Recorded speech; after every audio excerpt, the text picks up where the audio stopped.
Yo, I want to chill right now. You're disrespecting me in a public forum right now. You realize that? Yeah. Okay.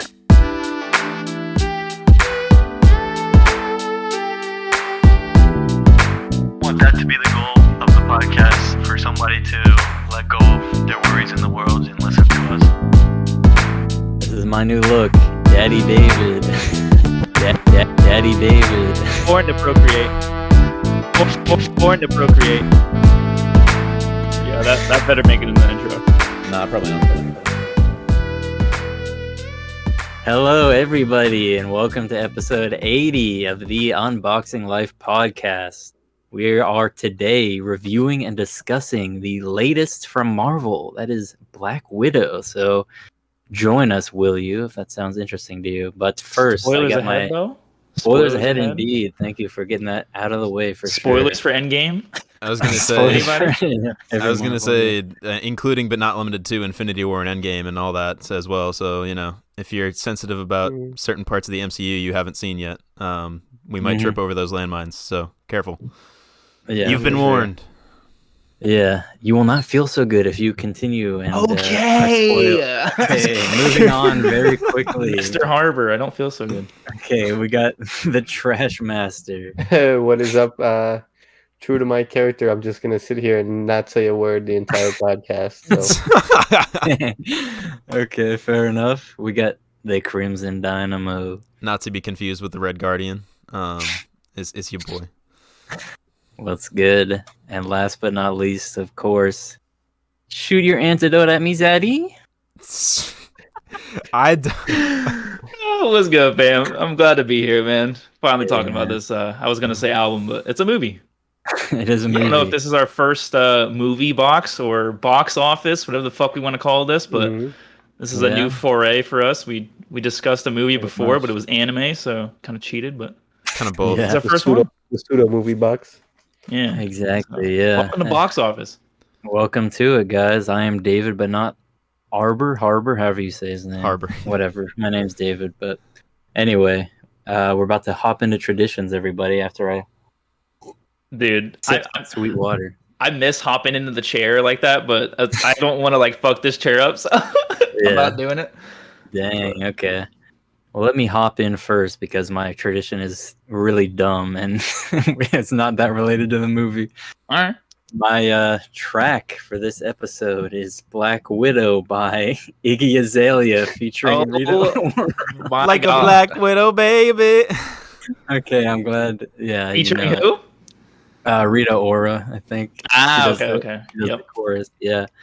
I'm not going to sit here and say the song is good, but it is called Black Widow, so go enjoy. It might have been the Iggy name of her album too, but I can't remember what it's called. wow. Yeah, Well, that song blew the frick up when it came out. it really did. Yeah. Bad and fancy. I used to listen to it back in the day. I can't lie to you, kind of on repeat. So, yeah, go check out Iggy Azalea's, cultural appropriation accent and everything, and There have it yourself a is. good time. Moving Yo, oh my god. Yeah, we're gonna move on. on. Sorry to you Iggy fans out there. You two of you out there. Let's see. I guess the fact would be good, maybe. Oh, that's a fact. Oh. The fact this week comes from the Wikipedia page for Latrodectus. Oh. Latrodectus is a broadly distributed genus of spiders with several species that together are commonly known as widow spiders. Right. The prevalence of sexual cannibalism, a behavior in which the female eats the male after mating, has inspired the common name of widow spiders. This behavior may promote the survival odds of the offspring. However, females of the same species only rarely show this behavior, and much of the documented evidence for sexual cannibalism has been observed in laboratory cages where the males could not escape. Male black widow spiders tend to select their mates by determining if the female has eaten already to avoid being eaten themselves, which they do by sensing chemicals in the web. So, just think about that for some experiments to see like how that goes. They trapped black widow spiders who would normally have been fine and escaped fine and put them to their death. And just got fucking eaten. Yep. That's tough. Yeah, we're just playing God. And to cap that off, about 2,200 people report being bitten by a black widow in the United States each year. Most cases do not even require medical treatment, and the last person to ever die from a Black Widow, or the last death attributed by the American Association of Poison Control Centers to a Black Widow, was in 1983. So, not as dangerous as popular media likes to make them out, but yeah. Yeah, well, they are to their mates, though. They can be, apparently, yes. Brings a whole new meaning to it. You keep eating my meat. All right. Shout out to Lil Uzi. Yes, indeed. Oh my god. Check out episode 81 for that. Album. Yeah, next episode. Next couple days, yeah. Yeah. Let's hear that joke though, for real. All right, I got you on the joke. I got you. Just a quick question. Why do the Avengers make Black Widow got her location on? Why does she keep it on? They make her keep it on, but why? I was unaware of that. I'm not sure, man. Yeah, it's because she's always roaming off. That was good. Nice. I like that. That is good. That's funny, man. Yeah. No, that was a good one. I'm glad. Nice. That was a non-cringe one. No, I like that. I love the name plays, yeah. For sure. Of course, here we go. Last Is it just tradition. me? That Whoa, quote me? in, boy. Yeah. All right. Well, I figured we didn't get to see your boy, but Mr. Stan Lee, I'd like to quote him for, birthing Marvel alongside I never fucking remember the other guy's name, but Steve it's Kirby, important to Jack him. Kirby. It might be. I have no idea. Yeah. So sorry, true Marvel fans out there. I'm not really a true Marvel fan. I have a Captain America hat. That's about it. I think it's Jack Kirby, but sorry if I got that wrong. Yeah. Either way, and I found this quote on here. It says, "For years, kids have been asking me what's the greatest superpower. I always say luck. If you're lucky, everything works. I've been lucky. And while I may not agree with that, I do believe that luck plays a huge part into a lot of people's worldwide icon status success. So yeah, I guess he attributes a lot of his success to luck. And hey, lucky man, lived a long fucking life. Yeah, that's true. Sure. I think So rest in peace, Stan Lee. Yeah, I was kind of interested to see what they would do with the cameos. I mean, I kind of had a feeling it wasn't gonna show up, but part of me wanted to see it, but it didn't happen, and it makes sense that it didn't because they can't. Yeah, I don't know what are they gonna do? CGI him in every time? I don't want them to do that. Yeah, it would be a bit much. Plus, it was poetic that the last one was Endgame because it wrapped up that phase of the universe. It was going on for 10 years, 3 movies. It's a crazy note to end on. So I don't think they should bring it back. Yeah, for sure. Was I think is her name Domino from Deadpool 2? Her superpower is luck or something, isn't it? Mm-hmm. Oh. Yeah, she just walks in the street and everyone just kills themselves because she's so lucky that they can't hit her. She just doesn't die somehow all the time. Yeah. She falls out of the sky and there's a fucking trampoline on the bottom. Yeah. That is a good superpower, man. It is pretty good. Yeah. She must also be in Fast and Furious, but that's a good transition. We ain't dead. I think because this movie gave me some Fast and Furious type vibes with the with the ridiculously over the top action and so many car chases and car crashes that they just walked away from and all that good stuff. It's true. They did the car chase pretty well. I'm not gonna lie. A lot of movies don't get it right. I don't think it's as easy as a lot of action movies tend to make it out to be. But I think this one was quite humorous with the door play that she. I just love seeing people slam into doors and just fucking die on impact. You know what I mean? But the amount of times that this woman does not die from a rocket launcher, just going right underneath the car, blowing up. My man, no.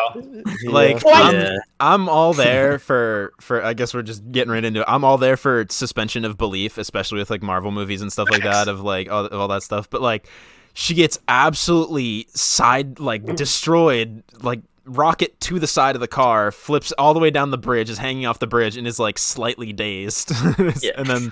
And then later on, I told my mom when I came back, she was like, how was it? And she was gonna come with me, but she doesn't like blood and violence and stuff like that, and she gets a little lost when it's just constant action for like 5 minutes and stuff like that, which is, you know, her preference and all that.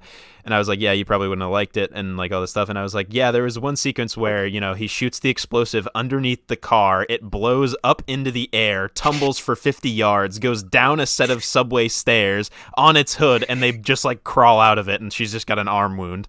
Like, I was like, I almost bled to death. And that was like the fourth crash of the movie. Yeah, Right. Not even mentioning the one where the helicopter just goes straight into the ground. Like, True. that was funny as shit though. it was funny. Yeah. They had a good time with it for sure. They know that that Black Widow's not gonna die. Essentially. Yeah. Well, Yeah. That also doesn't give them the right to just play with life like But that. they It's did. Very just true. ridiculous. It's not as obviously we want it to be bombastic, but at the same time, just choreograph it to where it doesn't look like she's dying every time she gets hit with something. You know what I mean? Yeah. Like, make it so that the bad guy misses a little and she gets away with it, as opposed to like just stormtrooper aim never hurt no one. Yeah, It exactly. literally never hurt no one. Right. Except the stormtroopers. Dang. Yeah. Yeah, I know. The immediate freaking thing, she's driving in a car and just directly gets hit by a rocket from Taskmaster. It's like, frick. She just wakes up like, dang. I'm mad that I didn't see that coming too, because they basically just let her chill for like half a second. She turns on the radio, she just vibing or whatever next to the mountainside. Where do you think it's gonna go? Yeah, where do you think it's gonna go? Yeah. No, true. I didn't see it coming either, to be honest. So. No. Do we want to talk about more things that we didn't see coming, like this horrible Nirvana cover that was at the very beginning? Yeah. Holy mackerel, brother! I disagree, bro. I liked it. Dang. Really? You disrespect me on a public forum. You realize that? Damn, You actually made me cough up for real. That's a callback Frick to me. when we were talking about what Nirvana, yeah. Bloom, right? In Bloom. Dang. Yeah. Wow, that's funny. Yeah. Which is now in the intro, which everyone listening to this just heard. But Yeah, yeah, Yeah, dude. that's like No, I mean, if you take, then I guess I'll pose this question to the three of you, since you guys didn't like the cover. If you subtract that from the intro, how did you guys feel about the intro cinematic? I liked it. I liked Yeah. that style of like Cold War-esque, showing a bunch of footage that we have no idea. Like they showed Bill Clinton for like half a second, like that kind of shit where they black out the eyes, like how Benny does on his album covers. I love that shit. It reminded me of a COD campaign where it was where it was Right. flashing stuff at you and like the film General Shippers reel in the background. the film reel aesthetic and like cutting in and out and like changing slides and all that stuff, and just throwing whole swaths of information of gaps of time that we can't cover in the movie, but we'll show you stills and short clips of, which was really cool. Showing Soviet rockets going off. But yeah, I shit. don't know. I didn't feel any negative That type song of was way about trash, that cover. man. I don't know. It was half the BPM and just drag that shit out. I was dreading when like the song, like the last 40 seconds of that song where he just says the same word over and over and over, and it just dragged. Dude, it's so obnoxious with the trend of slowing down songs and trying to make them dramatic. They do it in trailers and all that good stuff, and it's not good every time. I guess I'm just a hate fucking it. sheep then. It's fine. I'm glad that you liked it. Yeah, I just it happens. don't like when they repurpose legendary songs like that and just completely gutter it like that. Yeah. Just make a new song. I don't need to hear the same song for 30 years. That's true. That song's literally been out since like 92, I want to say. Yeah. 93, whenever Nevermind came out. Ridiculous. Yeah. Leave it alone. Definitely more of the thing. Like I'm agreeing with Alex. I remember the I think Jurassic World, whatever the second one was called, Lost Fallen Kingdom. I want to say, right? Yeah. They had the original like Jurassic Park theme, Welcome to Jurassic Park, but slowed down to freaking like just a crawling pace, like all dramatic, playing the piano. Like, bro, shut the frick up. Like the original piece is supposed to be like, whoa, it's wonder and it's cool, and now it's like, oh, every movie has to be dramatic and sad. Right. It's like it's Jurassic Park. Do something freaking. It's it's really annoing. But Get John Williams back in the line. Yeah, seriously, make a new thing. Let that man just live. He's been. Alex is back, but It's okay. I mean, it's all good. we'll still be able to hear him. It'll just take a second for his camera to come back. But anyway. That's fine. There you So- go. Yeah. But Well, so intro aside, the OP was cool. OP was The cool. OP was yeah. cool. Yeah. How do we feel about? Do you guys like when they jump like location to location like that. Like 'Cause what they specifically? like the first like 15 minutes, she's in 6 continents. Oh, true. Yeah, I mean, you kind of come to expect it from Marvel when they go like all over the place, especially. But I don't know. I don't like it. I don't dislike it. It depends on what they do with it. Which in this it was fine, because it worked with the plot. So it wasn't like for no reason, and obviously it was the. I mean, you're talking about like the different, because it's Just with how the they widows like, and then cut up. Just how they cut up to from Morocco to Cuba to USA to London or wherever the fuck they went. yeah. Like in a span of 10 minutes. Yeah, I mean, it doesn't really get you to get your bearings on the location. Yeah, the Ohio to Cuba thing was like, sensical, because that's where you go as a Russian deep cover agent when your cover is blown. You go to Cuba in the Cold War. So that was kind of cool. It was interesting to like see that happening before they told you it was happening. Of like, I mean, I wouldn't have predicted it if I didn't know. Okay, this is a Black Widow movie. She's Russian and like a trained Russian assassin. And I know from the trailers that David Harbour is also a Russian agent and like all this stuff. And so like as it's happening and as like stuff is happening, and it's 1995, which is like about when I don't know when the Soviet Union actually collapsed, but around that time. 93? And so, was it a bit earlier? Yeah. So anywho, so it was, that was interesting. Predictable because of all the information 91. that we go in with, but Yeah. other than that, it was cool. It's Go funny ahead. you say the predictable thing, because when Trevor and I and Orcio and Jeremy saw it, we got there to the theater a little bit late. Which is funny because like the show started at 6, right? We got there at 6:13. Yeah. Normally previews are at least 15 minutes. I watched 24 minutes of previews. We didn't My movie time was 3:45, and the movie started at like 4:06 or something like that. That's how it was when Alex and I watched Fast and Furious. 4:16. No, I don't know. It was at least 25 minutes. I'm not doing the math right, but it was at least 25 minutes of previews. They must have only played like 3 previews. Like at your place, yeah, we missed like 2 full minutes of it. And keep going, David. I'm sorry. Well, no, yeah. So we walk in and like the intro's going on where they're kids or whatever. So obviously you're not seeing Scarlett Johansson in it. Yeah. I mean, we can talk about how we felt about it, but it was kind of like not like a Marvel movie looking. Like we thought it was. So we thought it was a different short. We thought it was like some lower budget, like just short they were showing or I something. thought it was like a local film almost. Yeah. So and then David Harbour walks in. I'm like, oh, this is the movie. That's when we realized it was the movie. But it was like so. The camera work was off. It didn't feel professional. It felt very amateur-esque.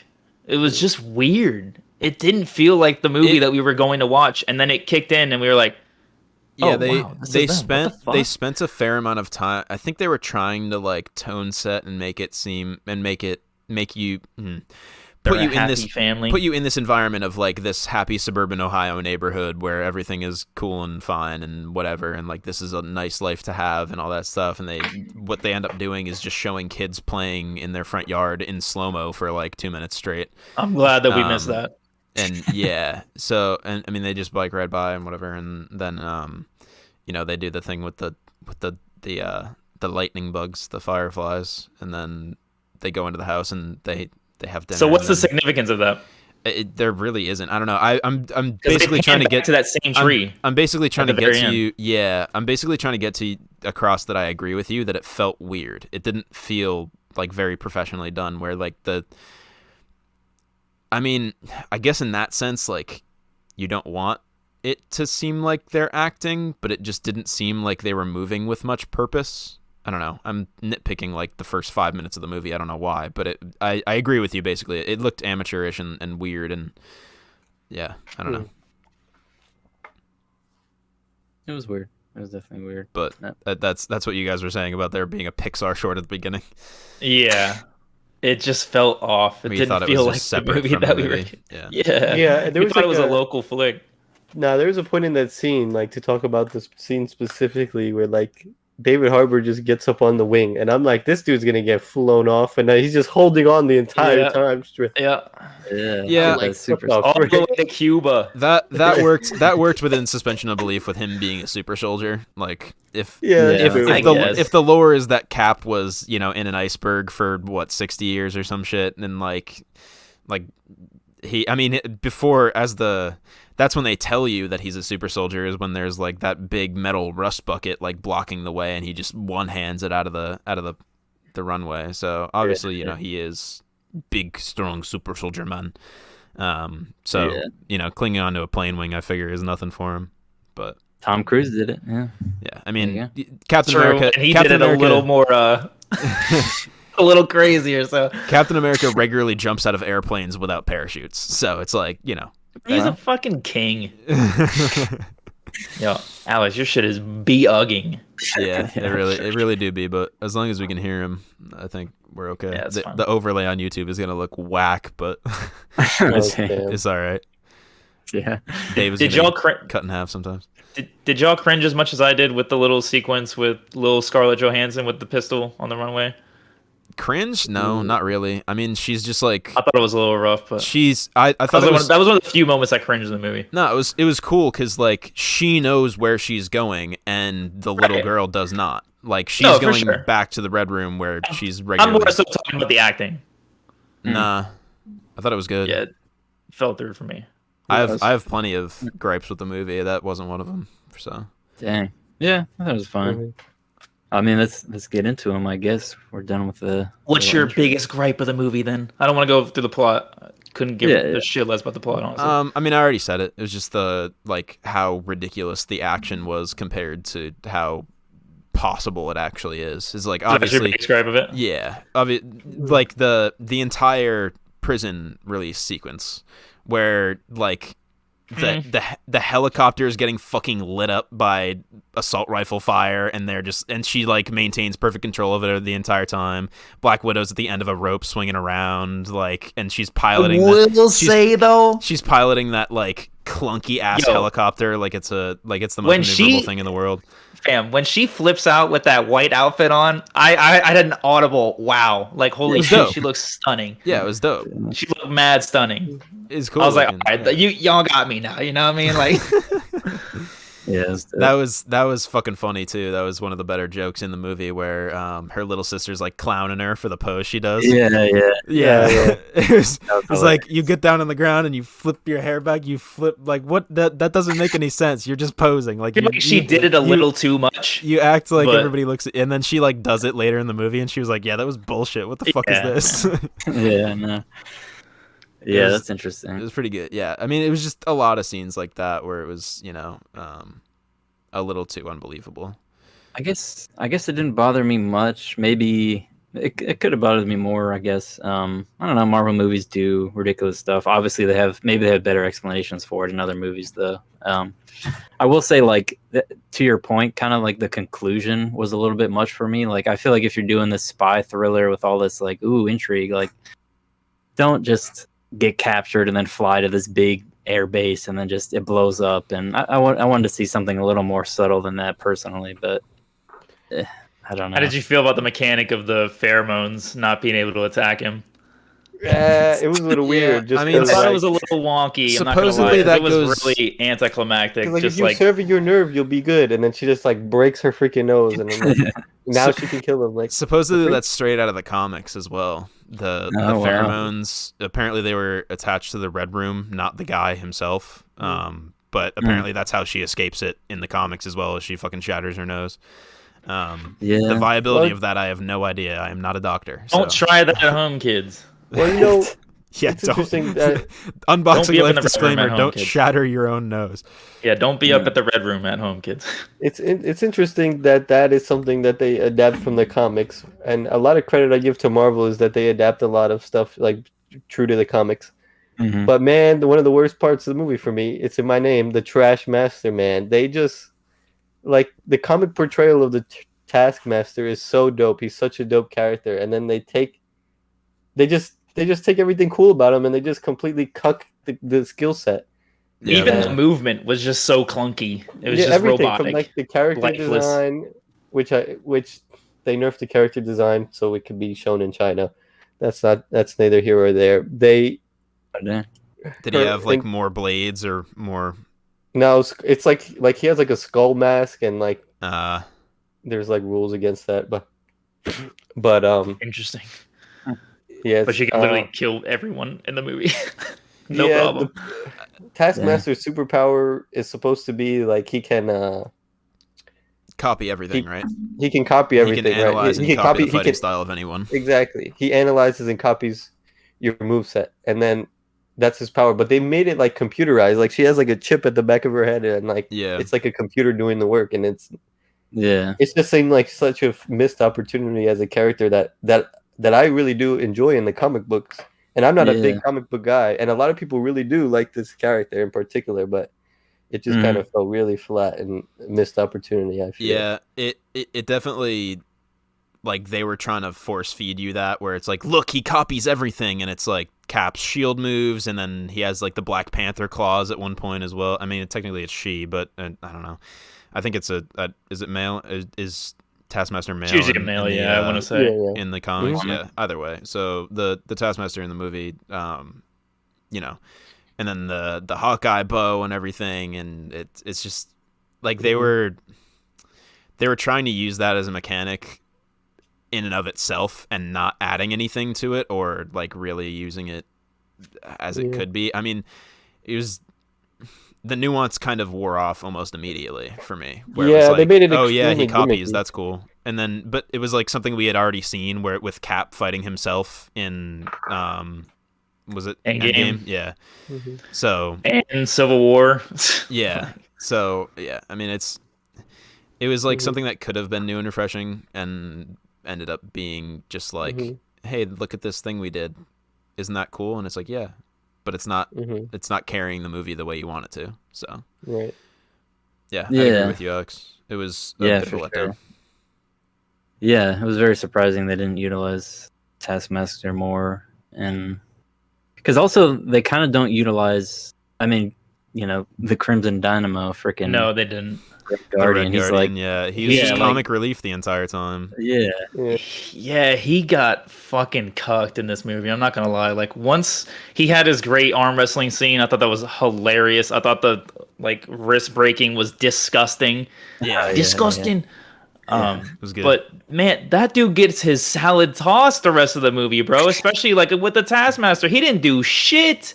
They pan back to him after about to escape, and he's still getting his ass whooped, running away. That's definitely my biggest gripe with the Taskmaster was like I wanted the final battle, because that's what they do. It's what they did in like Winter Soldier, where like the Winter Soldier shows up, kicks ass, and then leaves, and then at the end you have that final battle of like, okay, this is like the culmination of the movie. Insane fight. Yeah, and so I was waiting for that over and over and over again, where I was like, okay, what's like, how do you beat the Taskmaster? What is the like ultimate, move? Like, because it's even like a thing in philosophy of like, if you had to fight yourself, how do you win? Like, how do you outthink, outsmart someone who's the exact copy of you?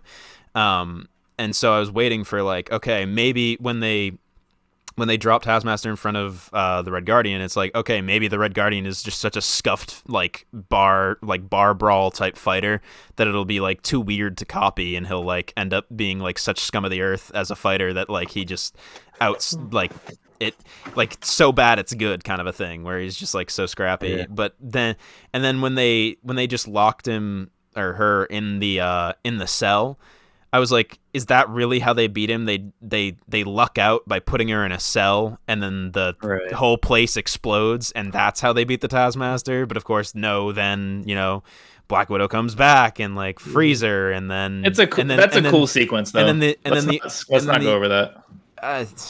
I don't know, man. It really the thing is, almost none of that did it for me. With the debris sequence. That part was really theatrical. That part was cool. Yeah. That part was actually one of my favorite parts of the movie, when they're falling through. I think she pulls the chute on her sister a little too early, when there's still debris like falling down as well too. It's like you're just gonna literally let bullets falling down. Like what are you doing? You have the option to both of you are conscious. You've definitely done this before. We've seen from everything that you know how to skydive and all that shit.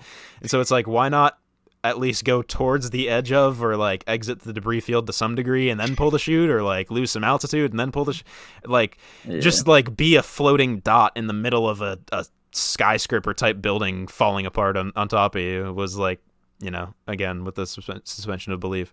But then their fight as they went down was kind of cool. That I was just like, we'll let this happen. That's fucking sick. Oh, that was great. But then they land, and it's like she's literally like, let's do this or whatever. Like, okay, Black Widow versus the Taskmaster at the very end of the movie, and then it's like 2 moves, and she smashes the antidote, and it's over. I'm like, you've disappointed me again. I already thought it was over, and somehow you pulled it back, and then disappointed me again. Like, what is this? Like, it just confuses me when they had a great opportunity. Like, and you don't even have to do like. I feel like you don't have to do budget blowing stuff. Like you guys are saying, it's an interesting fighter. Like just make it interesting hand-to-hand fight. Like, you know. Yeah. It's weird. I mean, Marvel has fucking phenomenal fight choreography throughout. So it was that was the thing that I was leading up to, is like, oh, the big fight is about to happen, and then I don't know if I blinked for too long or something, but the red vial like magically appears in front of her. Like, where did that come from? She just like had it. She had it in her back pocket. Yeah, I guess. I want to say just there. I want to say there's an insert, or not. I don't know if it's the right term. An insert shot where after her sister smashes all of them, there's like one left over, and she like pockets it in that room. Okay. She jumps. I guess there's that. I don't know. I guess I missed that. I was like, this had to come from somewhere. There's no way that you're gonna try to make me believe that in the wreckage of this like 100-story fucking mega fort floating in the air, that the one perfect red vial that you need fell perfectly between the two of you for you to smash. It's like no way, absolutely fucking not. Yeah, for sure. But so it was a series of anticlimaxes in a big way. For me. Yeah, I feel like another major discrepancy I have, if you will, is that it seems like it's afraid to get deep in terms of story, in a sense. Like you have these characters, and they want you to subscribe to the fact that they're not a real family, and that Black Widow doesn't recognize him as a real father, and that David Harbour's character is trying to connect with his daughters, but he's just there as like a funny character, so it really doesn't come across like that he's actually like they're actually trying to have a familial bond. And so I feel like they rely on. But they sang the song together. I feel like they rely on a lot of jokes, and I mean the Marvel style jokes are always there, but like sometimes it's kind of out of place for me. Like when they were on the plane and she just casually makes a joke about how she had a involuntary hysterectomy, and like that was just like laughed off, and I'm like, are you kidding me? Like that's insanely deep. I mean, that felt like more of like a go fuck yourself to him than an outright joke, because he was like he says like, oh, you on your period, and he's like, no, actually you sent me to the place where they removed all of my reproductive organs. I know, so it was more of like a fuck you than a joke, I think. But but it's still supposed to be, it was still done in a humorous light, because like it's like haha talking about periods, and then she just, I'm like, I'd say that's how it starts off, but she makes it serious. I don't know. Yeah, I was kind of surprised they went there in a Marvel movie, but I didn't have a big issue with that scene. But I will I think the like the middle section of the movie is the strongest, or maybe probably the middle, because I somewhat disagree, because I think they did some good character stuff in that portion, but then I kind of agree, because I think what you said, Trevor, like they sing the song, it's like they kind of do that, and it's like a sort of cheesy resolution, and then like the resolution of them as a family is like, it's like, of course it has to get resolved by them doing this big action thing, so they just go and do it, and they're all good now. So that was kind of disappointing, because I thought the middle section, like just the scene around the table, was super strong. I actually enjoyed that scene. I did, however, find it surprising how long her sister took to realize that everything that occurred between them was fake. I thought that was like apparent, like from the get, unless I missed something. No, it's like they literally kept referencing it, like it's like fake family, but you had like real moments, kind of, where obviously they would have had to been going to like school and events, and they never actually had a holiday. They talk about how they took all their holiday pictures in one day or whatever, right? Which was an interesting moment. Yeah. But you know, you eat dinner around the table. They're meant to, you know, be the perfect picture of an American family from the outside. So they are acting, but you know, it becomes, for a 5-year-old girl, it becomes pretty fucking easy to. She's like 6 or something like that by the time they have to go. So like, I mean, as an adult, I know how she didn't realize that was fake. I mean, she knew. So she knows, she knew but it was it's fake. like, but you know, like the mom and the dad like had the hots for each other to a degree, and they still like parented them to a degree, and you know, were nice. It wasn't like, you know, business as usual, like entering the office every day. Like they still were, you know, warm and kind to each other and had a home. So it's like, you know, to have it say like it was fake, it was nothing to your face, and it was like never anything to anyone but you, is like, you know, she realizes, oh, it was just a mission, it was just all this, but you know, those emotions are still there of like, this was my family for a time and we had good times together, and then it gets thrown in her face like, nah, I don't give a fuck, like that was just a job, like I was just there, I was bored as hell, it was nothing to me, like you're not a daughter to me, like whatever. And so that's what she's like centrally upset about, was like she knew everything was fake, but there's still like some real emotion. And then the Red Guardian is like, nah, it was just a job, I was bored as fuck in East Bumfuck, Ohio. Which who wouldn't be, honestly, but Dang. shout out to all our viewers in Ohio, we love you. Yeah, hello to no one. There you go. Yeah, so yeah, I don't know. I thought they did it well overall, and that scene was pretty great. You know, I appreciated that. Was like the part where it's kind of like they diverged from whatever people call the standard Marvel like topics or formula or whatever for a bit, and just sort of, you know, they got pretty deep on that family aspect for a little bit. Yeah, and that scene, the scene around the table felt more off the cuff. It almost felt like ad-libbing for a little bit, which I kind of enjoy. I can almost guarantee you at least half of that wasn't in the script, or just at least the way that they acted it. Yeah, the way they shot it and acted it, it's just like an extended thing that starts completely funny and then it slowly gets to like, you know, it's pretty great. Like, you know, Black Widow calls him out like, you're a coward, you're stupid, and then she's like, you know, it was fake, and then, you know, Florence Pugh's character is like, it wasn't freaking fake, and then that's what I was gonna be mad about, is if like they had Black Widow, Scarlett Johansson, like revert to some sort of childlike version of herself where she's like angry at mom and dad and like throwing a fit or some bullshit like that. Like I with the way it was tracking, I wouldn't have been surprised if they did that, but I would have been pissed. And then she turns around and just said exactly what you said, which is like, you're a coward. What was the other one? I don't know. You're like, she basically, idiot, you're stupid. Yeah, she basically insults her parents, LOL, like her surrogate parents to their faces, and is like, you know, fuck you guys for what you've done and what you're doing. Which was good. It was like, you know, this is not, you know, family dinner. This is adults around a table who all have separate agendas that happen to be coinciding right now. So they did play that well, I think. And then I was a little bit, I don't know if you have anything else to say on that scene set of scenes. No, I was just going to give another one of probably the biggest gripe I had about the movie, but no, sure, we'll go there first. Just the timeline of it. Like, for one, I'm a complete idiot, so when they said Soviet Accords, it brought a light into my head, right? The little big ass skull with the tiny brain that it's in there. Like, oh wow, that reminds me of Civil War. But then as the movie kept going, I'm just like, maybe this is after Endgame, and I didn't realize, and I forgot. She fucking dies. She died. She's dead. She's gone. And I don't know how I understood it to be after Endgame. And it's right after Civil War. This movie should have came out 5 years ago. This is old shit. It felt so weird. Like and it wasn't a prequel. That's the weirdest part about it. Like, it showed her backstory, I get it, but then it was another mission.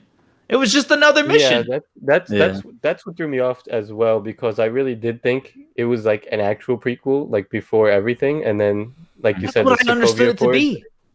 I caught on pretty quick that it was after Civil War, but it still weirded me out that it was actually after Civil War, and I'm like, they're just literally like inserting this story into the timeline. Yeah. honestly, I think Winter Soldier does a better job of Yes. portraying Black Widow than the Black Widow movie. Not only that, but it's a better spy thriller movie because it's an so- actual spy thriller. Exactly. So it just kind of makes the whole thing feel unnecessary to me.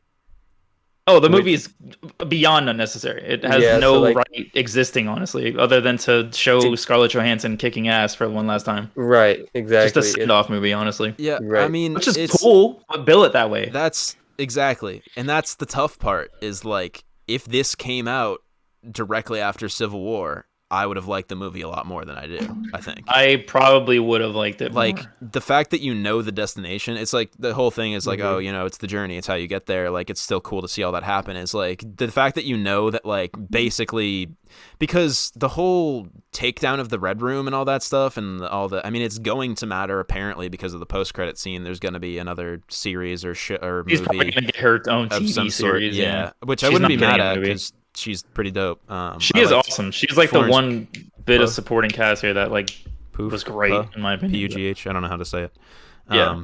But she was she was she was great. But yeah, it was the fact that you know exactly what's going to happen and the whole takedown of the Red Room thing, and that the fact that it affects, like, in the grand scheme of the MCU, they don't really talk about that unless they're directly referencing Natasha. And so I guess it matters because they took it down, and therefore, like, that's why we don't hear about it, is because it's been taken down. But it's like, if that was a foregone conclusion, then therefore, what's the point of the movie? Right? So yeah, it's definitely, I think there are certain Marvel movies where when you look at the grand scheme of things, they're pretty inconsequential, but maybe they're well made and you have a good time with it. But it really, like you guys are saying, it really emphasizes how much it doesn't matter when it comes after Endgame and she's already dead, and it's like, okay, well, yeah, they really Especially- should have done it after Civil War. Right, especially in terms of like the release date aspect of it. I mean, it was supposed to come out over a year ago now. Even if it did come out over a year ago, I would still feel the same. And now that it has been more than 2 years since we've had a Marvel movie, and this is it, it kind of feels like, damn, that's true too. I'm still not that. I'm not It's hyped literally for like been 2 nothing years, new in Marvel. basically, almost on the dot. Yeah, it Far doesn't from fully home. feel like that because of, you know, WandaVision and Right. and Falcon and the Winter Soldier. For me, I'm not trying to discount your point. I'm not trying to discount your point. Yeah. I'm For agreeing people with like you me mostly. that don't watch the TV shows, and Yeah, it for feels like sure. that. Yeah, for I sure. definitely think that the TV shows add a certain value, but there's nothing like watching the movies and then having the hype for it. And because I mean, Right. now I think the next hype is Shang-Chi, which is actually a new. Is that the That Legend of and- the Ten Rings? That one? That Yeah. and Eternals. Eternals comes out in October or November, I want to say. Okay, yeah. So I mean, it's not too far away now, but still, the hype Yeah. was there for Black Widow for me. Yeah, but- So, I want a new it's- I want a new phase. I want a new storyline. right. Yeah. So That was my biggest disappointment. obviously the build up of the movie and like the whole point of the MCU is that everything bounces off of and affects each other and everything, and so what everything we're talking about and kind of what we already said and implied heavily is like this cannot have an effect on anything else in the timeline. It's impossible. So like that complete lack of consequence when you make a movie that you're inserting like I don't know how many like halfway through the timeline. Like I'm watching Endgame. I'm like, who's gonna die? I don't want this character to die. What's the consequences? How is this gonna play out? We have no idea. Everything matters. Every choice that the characters make matters. It's gonna affect everyone else. It's gonna affect the entire world. Everything like this.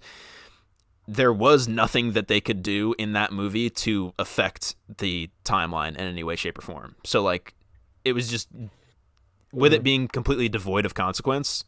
It was like hard to really care about everything that was happening too much, and I just wanted. I mean, they gave us a lot of blowout action, but yeah. No, they did. They definitely tried their ass off. It is tough.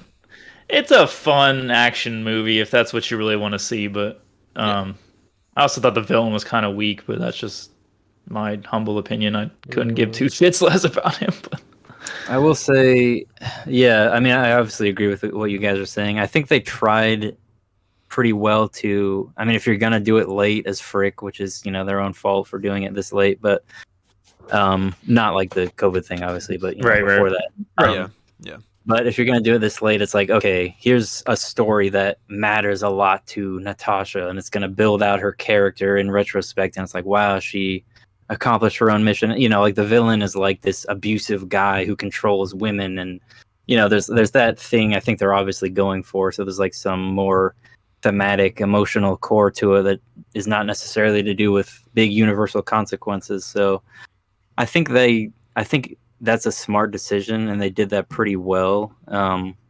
Obviously, it doesn't rewrite, the fact that like everything we just said. But I enjoyed the villain because of that, and because he's not like Killmonger or Thanos or whatever. He's not really. You don't see him all that much. He's not like a cool villain, but he's kind of like the right kind of evil to go against the hero that she is. I feel like. Right. No, I agree with that point. Yeah, that's I'd fair. agree. He definitely he was a good gross villain. He left to properly. Oh, for sure. Super punchable watch face. him. Yeah, you watch him on the screen and you're just like, ugh, ugh, ugh.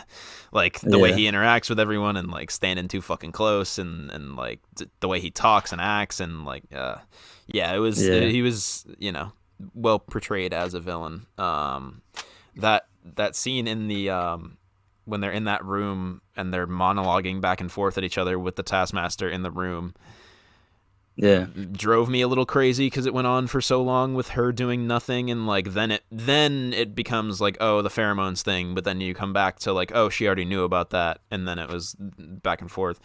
I think that, I guess you bring up a good point that I kind of missed out on or discounted as like that is valuable for her character going forward, and like the context of this, like seeing all this and then observing her character in the future movies in Infinity War and Endgame is definitely kind of interesting. So I guess it doesn't have no effects on it because it does put it in a sort of a new light. Not a new light, maybe a different shade. I don't know. Right. It's not anything crazy, but I guess it doesn't have no effects. That's maybe a bit too much to say, but yeah, that scene did drive me a little nuts where it's like, okay, this is Natasha Romanoff, the slated deadliest assassin to ever come out of this program, like all this stuff. How is she not just like about her fucking business and like take a knife or a gun to this guy as soon as she walks in? Like the point is to kill this guy, not to like have a nice chat with him. Not to tell him to his face how much she wants to kill him and that she's going to kill him. That part kind of drove me nuts. It then ends up becoming, which I guess is how it all ends up making sense, where she was trying to bait out of him, which is actually a parallel to the first Avengers movie when she's talking to Loki in the cage and like trying to get his plan out of him, and he talks about unleashing the beast or whatever, and she fake cries and all that stuff, and he talks about unleashing the beast, and she's like, thank you for your cooperation, his plan is to release the Hulk, and she does the exact same thing. She chats the exact same line to him when he like pulls out the desk and shows her all of the widows and like how to access them and all that stuff. So I guess that's what she's waiting for. That's the culmination of that scene. But as it was happening, it was making my skin crawl. Which I guess is maybe what they intended, but whatever. Maybe. So they get that far with it. But yeah, it was, I don't know. It seemed a little overblown. I felt like they could have executed it better. Far be it from me as, sitting in my basement to be a movie director, but I feel like they have executed things like that better. So yeah, they set the bar too high for themselves, as it were. Dang. But there's still a cool parallel. And yeah, we get to see the space station blow up and everything, so that's cool. Yay! They did it. It really felt like a CGI screen. Yeah. There you go. Yeah. For sure. One more thing that I want you guys to explain to me if you can. When she first enters the apartment in Budapest, not Budapest, haha. Lamau. Why does her and her sister fight? Like, why they like both draw pistols, they get an inch from each other's fucking face, and then they swap pistols, and then they point it again, and then they fight, and they destroy the entire freaking apartment, and then they're choking each other out with a curtain, and they're like, truce, and then they're just like buddy, like working on the same mission all of a sudden. It's like, why fight to begin with? Like, you... It was probably just a whose dick is bigger competition. I think That's they both like the realized only- who it was. That's all it really is. That's I mean, all at I the can end think of the day, of. that's yeah. I Yeah. mean, there's no other.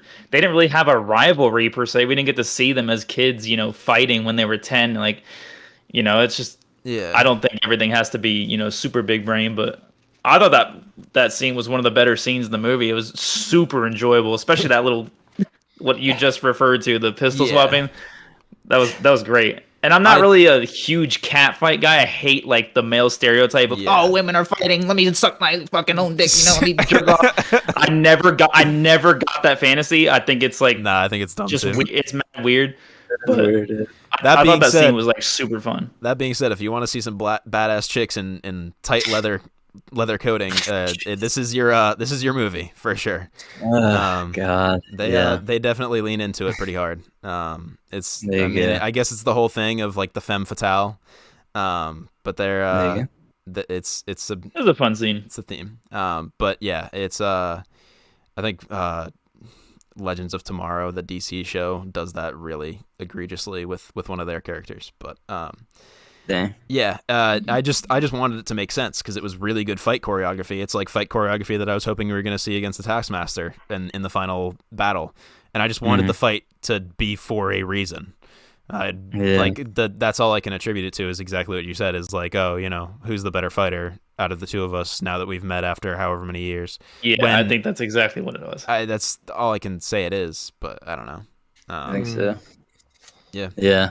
I wonder if they're gonna put her like, obviously we talked about the TV shows, but will she cross into like some of the bigger like Avengers type movies in the future? I think don't know. she will. I think she'll be a side character. I don't think they'll give her as big a role as she was like this. I think she'll definitely fit in the mold in terms of like an Age of Ultron-esque kind of movie. Yeah. I don't think that she's gonna get her own movie. I think she'll get, a star in a 8-episode TV show that never gets a second season. But Have we all watched Falcon and the Winter Soldier? nope. I started it I today actually. No. Yeah. Yeah. I Alex, watched you have? episode 1. So. Yeah. Okay. But wait, can we talk about how BS the end credit scene is, where she's like, "This is who is responsible for killing your sister," and it's freaking Hawkeye. Like, what the frick? Are you That's kidding what me? I was gonna talk about. Yeah. Because And I that couldn't get it out of my head that was Elaine from Seinfeld. I cannot see her as any other character but Elaine, and it pisses me off because I'm sure she's a great actor or a great actress. I can't do it. the girl. She looks just like Elaine because she's Elaine, and I can't get it out of my head. I'm sorry. Julia Louise Dreyfus, yes. Yeah. Sorry, bud. That's why Go back I to the asked, 90s. That character shows up in Falcon and the Winter Soldier very briefly in that same sort of way of like being mysterious and like you don't know who she works for and like that kind of stuff. So Yeah, I have to. Spoiler, not a spoiler. I don't know. But Very light Yeah, spoiler. I kind of ironically felt bad for Jeremy because he got spoiled on the fact that she died because he hasn't seen Endgame, and I don't think he's seen any of the. I don't think he's seen any of the Marvel movies apart from like a couple. Yeah, I think he's maybe seen Civil War. That's like the only one I know. Which is crazy, fucking crazy. But That's wild. I felt slightly bad, but at the same time, I was like, man, what did you expect? Yeah. You're watching the 24th Marvel movie, you know what I mean? Like, what the fuck did you expect? Yeah, I'm sure he expected to get spoiled, but it's funny because the whole movie goes by and he didn't fine. get spoiled and she dies, and then the end credits is like her gravestone. Like that is absolutely fucking brutal. Actually, that's just the timing of it. If we had, I kind of feel bad because I wish I looked up the end credit scene, like just to see it, just so he didn't get spoiled. But that's just funny as shit that he gets spoiled at the very end. Yeah, it was pretty funny. And she's dead. A weird note was like that they didn't have the normal like cool Marvel's animated credit scene, which is always nice. And it's nice because it's shorter, and then you get the scene, and then you're good. But this is like, and then sometimes if you'll get the second end credit, it'll be like a 20-second one. But yeah, but not. No, they fucked up. They fucked Yeah. up with that. I'm not gonna lie. You Yeah, guys they were waiting for a minute, I imagine. Yeah. It wasn't that bad, honestly. Like we were just sitting there chatting. It was only like I want to say like 4 minutes. It wasn't that long, but Yeah, I was gonna say I checked my phone for 5 minutes and then it was on. Yeah. yeah, no, it's still super missed opportunity. That's probably like the first one they've done in a while where they haven't Yeah. had like an animated sequence It's kind of from funny like where they basically just show like a flashback of the entire movie. Mhm. Yeah, or it's some sort of form of that. Yeah. Yeah.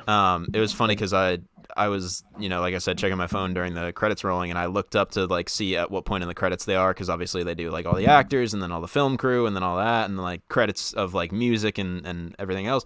And I look up and it says like usage of footage from DuckTales attributed to like Disney, and I was like, what the when was DuckTales? But it's like apparently it's playing in the background on the TV like when they're kids. Yeah. And so I just look Yeah. up and I'm like, credits for DuckTales. I'm like, what the fuck did I miss in this movie? You missed Dang. the best part, obviously. Evidently, yeah. Yeah, that's how they hypnotized the widows was Dang, DuckTales true. on repeat. Yeah. United States, Canada. Want to do final Um, thoughts? Yeah, pretty much. Wrap it up here. About done. Well, I can shoot first. Honestly, we talked a lot about negatives, and there were definitely quite a few flaws with the movie, but I quite enjoyed it overall, personally. There was some stuff that was, they shouldn't have gone like super standard Marvel route, in my opinion. It made it a little worse. The last, Taskmaster was misused. Last sequence wasn't all that great, but I really liked the family themes and dynamics. I thought it was pretty funny. The middle was super strong, so I'm feeling like a 7.5, honestly. I thought it was pretty darn good. I really enjoyed Damn. myself overall. Nice. Yeah. Did you say family? Oh, no. You don't need oxygen in space, man, when you got family. There was your comment about the jokes reminded me there was some dickhead in the theater where like they were having that confrontation, whatever the guy's name is, the villain, and ScarJo were having that confrontation, and she's like getting punched in the face by him, and he throws the first punch, and some dickhead in the back of the theater just burst out laughing, and I was like, Jesus. I was like, hello, like you're like I'm laughing at that. I promise. No, never mind. all I know you're what you're talking about. Yeah. all you're looking at is a woman getting punched in the Yeah, face. Where's yeah, the joke? No. I didn't mean to laugh at that. I completely. Yep. No, I mean That it's part, yeah. it's funny It's that he really- laughed at it because it's like, what the fuck, bro? I know, yeah. So that was Yeah, no, he's a psychopath. interesting, Yeah, interesting little jeez. watching experience there. That that but- scene was a little hard to watch. But the I'm not gonna lie. jokes that were meant to be Yeah. jokes that weird people didn't like. Yeah. Anyway, they landed for me. I thought the humor was solid, especially like I said earlier, the bit where she was clowning on her for the pose and all that stuff. Yeah, that joke was great. Yeah, a lot of the the fourth casual wall. like it's always the more with the Marvel humor, it's always the more like in the run of play, like more I'm trying to candid type conversations where they land the jokes pretty well. Oh, yeah. So I like that.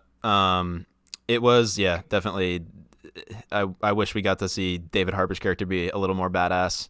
Especially it's like, we got fat Thor, but he was still kicking ass. It's like fat Red Guardian, but still kicking I'm ass. still would've mad been about cool. that. Yeah. Still mad about that. Yeah. He's a fucking god, man. Let him lose weight for the last scene, man. That fucking pissed me off. Whatever. Yelling at Noob Master 69 I on hate that Xbox. shit, man. It's stupid. So Yeah. yeah, anyway, I don't know about giving it a number rating because I'm kind of like I'll do it, pussy. no, I mean I can. I was gonna give it like a tier rating in terms of Marvel movies instead. Do both.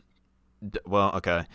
Yeah. I mean, as a movie in general, like going to the theater seeing a movie and it can be anything, I'd give it like a 6. Dang. Because I enjoyed it. I don't regret seeing it or anything like that. But it wasn't. It was.